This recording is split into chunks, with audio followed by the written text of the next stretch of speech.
Do you know your facts from fiction? Do you know what genealogical evidence is and what it is not? Do you cite your sources?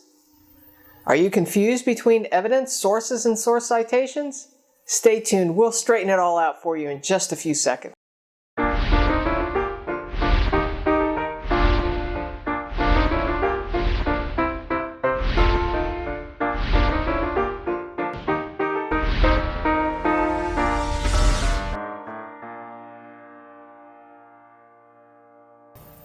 Hi, I'm Connie Knox, a lifelong genealogist, and I'm here to share with you what I've learned from my nearly 40 years of researching and to help you go further faster with your genealogical research. So, let's face facts.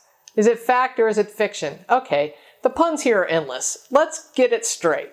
The genealogical terminology that is fact from fiction. As a genealogist, we're part reporter, part historian, and part detective. So it is logical that we use the same terms used in law enforcement, journalism, and what historical authors use in their documents. So let's get it straight. The evidence is the item found, such as maybe a birth certificate. The fact is the information found within the evidence, like maybe a birth date on the birth certificate. But is it really fact? To add a little wrinkle here, technically the birth date itself is evidence of the birth in the form of a fact, or I prefer to call it data.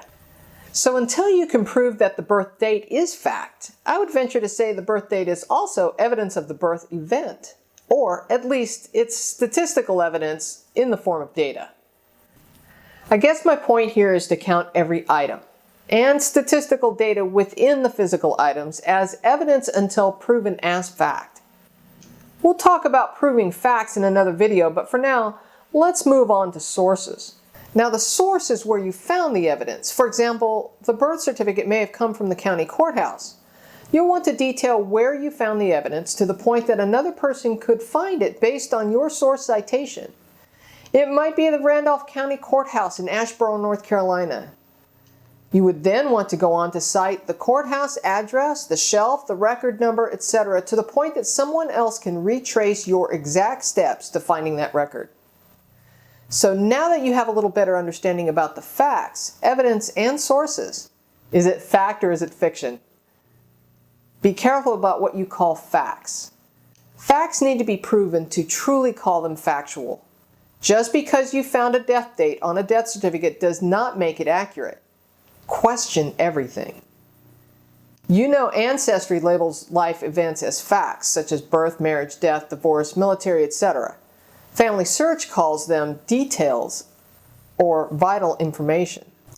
I prefer to think of the information found within birth, marriage, death, divorce, baptism, military, and so on, that information within the records as vital data. It's vital data until proven as fact. Keep in mind when viewing family trees online, what is labeled as facts may not actually be factual. We as viewers of online data may not know what is proven or not, so it never hurts to keep an open mind. Also, just because many people have it in their family tree as fact doesn't make it so. Many times people copy from one researcher to another and import data into their own tree as facts. Just make sure you're looking at the source information and not the number of people who have claimed it to be data as factual in their trees. Also keep in mind, family lore is not fact until proven. However, a person's testimony is evidence, but it is not always factual. Thus, if Grandpa said something, you'll need to support that something with details found in other evidence to help support his statements. So what do you do with the data that you found that is not proven? You can use language of probabilities in your reporting. For example, Jane Doe was likely born in West Virginia and possibly before 1800. And then you can go on to state why, such as she was not listed with her parents in the so-and-so county in West Virginia in the 1800 census. You get the idea. Thus, you're not stating her birthplace or birth date as fact, but you're asserting your assessment of the evidence you found in the 1800 census. Also know that some software allows you to label vital data with probabilities in what they call confidence levels. I typically just note it in my public comments and in my public trees, and in my research notes as not proven or likely to be based on whatever evidence I found. I think you get the idea.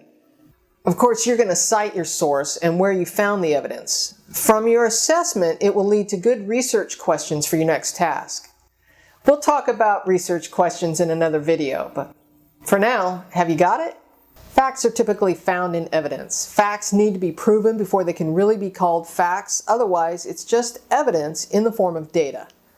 The evidence can be the item found that is stating the facts, and the source is where you found the evidence. So you want to ask yourself, is it fact or fiction? Think twice, state it once for what it really is, and move on. I hope this was helpful. Let me hear from you in the comment sections below. Make sure that you subscribe to the channel and click on the bell so you'll be notified of the next new videos as they're released. Until next time, my friend, keep on climbing that family tree.